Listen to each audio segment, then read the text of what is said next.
तो लोग hello guys, आपने देखा ही होगा पिछले एपिसोड में हमने न्यू कार ली थी how to purchase new car.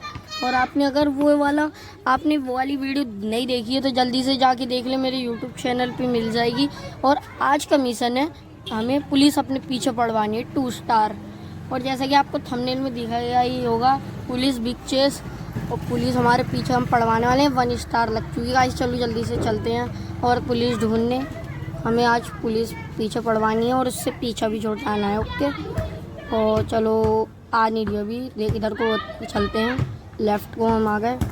यहाँ पे हेलीकॉप्टर कार खड़ी है, जैसे हम खरीद भी सकते। चलो मुड़ाते हैं गाड़ी, चल दो आगे आगे होगी, शायद आगे हो सकती है। चलो जल्दी से गाड़ी भगाते हैं और मारो मारो, ये ज़्यादा ही बन जाता है ना, इसे मारो मारो।